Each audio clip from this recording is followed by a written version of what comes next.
आज आपण बनवणार आहोत पोहे. पोहे बनवण्यासाठी मी काय केलंय, 4 वाटी पोहे घेतलेत. तर आता पोहे कायम भिजवताना एखाद्या अशा भांड्यामध्ये भिजवा. चाळणीमध्ये भिजवले की कोरडे होतात आणि हे भिजवल्यामुळे काय होतं असं भांड्यामध्ये तर थोडंसं पाणी ह्यामध्ये राहतं, त्यामुळे त्या पोह्यांना एकदम मॉइश्चर मिळतो. अशी आणि खाताना घशाला असा तोटरा बसत नाही. तर आता मी हे पोहे भिजवून घेते. आधी धुवून घेऊया.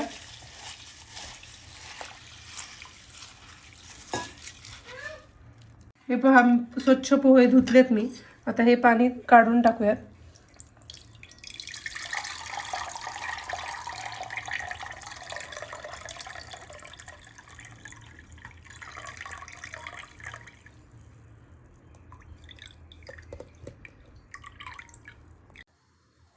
आता काय करायचं, तर कढईमध्ये आपल्याला एक 3 चमचे तेल घ्यायचंय.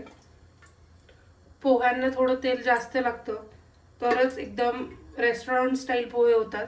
आपण जर हॉटेलमध्ये गेलो तर ते पोहे आणि घरी आपण म्हणतो की खाणारे पोहे वेगळे लागतात. का तर बाहेर जे आपण पोहे खातो त्यामध्ये थोडं तेल जास्त असतं, त्यामुळे ते एकदम छान लागतात. तर आपल्याला तेल चांगलं तापून द्यायचंय. आपलं तेल चांगलं तापलंय. आता आपण ह्यामध्ये एक मोहरी टाकूया, अर्धा चमचा. मोहरी चांगली तडतडू द्यायची आहे, नाहीतर कच्ची लागते. आणि कच्ची असल्यामुळे काय होतं, दाताखाली आली तर ती कडू लागते.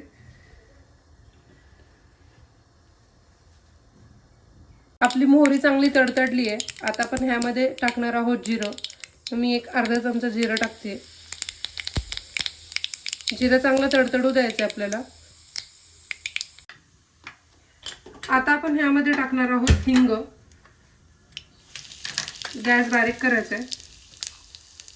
आता आपण एक अर्धा मूठ किंवा आपण जर एक 15-20 असे शेंगदाणे टाकायचे. शेंगदाणे थोडे जास्त टाका, छान लागतात. आणि छान आपल्याला शेंगदाणे खरपूस तळून घ्यायचे.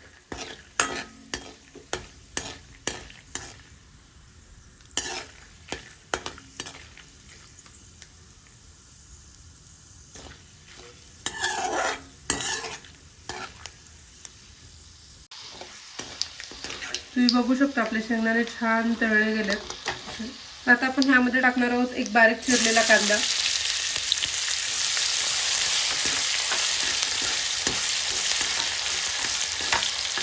ह्या वेळेलाच आपल्याला टाकायची आहे.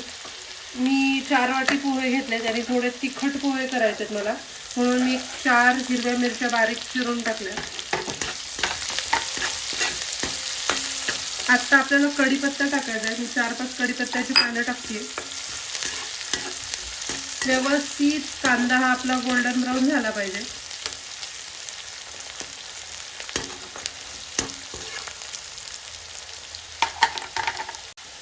आपण ह्यामध्ये आता टाकणार आहोत अर्धा चमचा हळद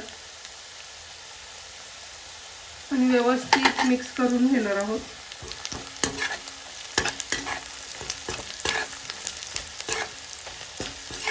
एखाद मिनिट आपल्याला चालवायचं चमचा. व्यवस्थित असं हळदी आपल्याला छान वाटली, वास यायला लागला की आपण काय करायचं, आता पोहे टाकायचे.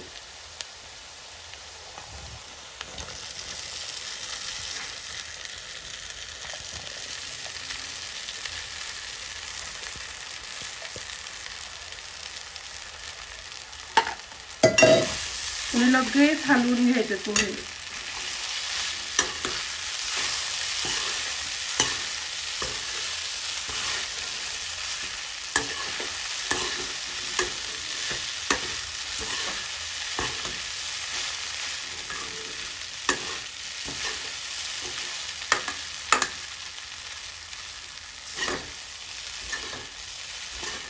आता आपण ह्यामध्ये टाकणार आहोत एक चमचाभर साखर आणि चवीनुसार मीठ.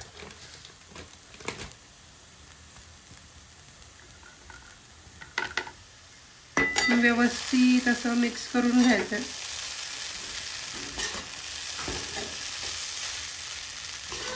हे बघा.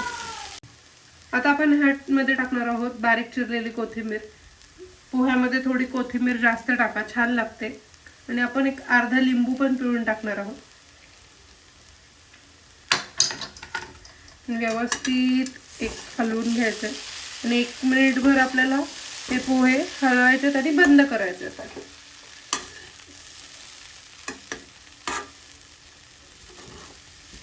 आणि अशा प्रकारे आपले हे पोहे आहेत हे खाण्यासाठी तयार आहेत. आपले हे पोहे आता मी एक प्लेटमध्ये काढून घेतलेत आणि ह्यावरती थोडंसं ओलं खोबरं किसून टाकते. छान लागतं असं ओलं खोबरं, तुम्ही नक्की टाका.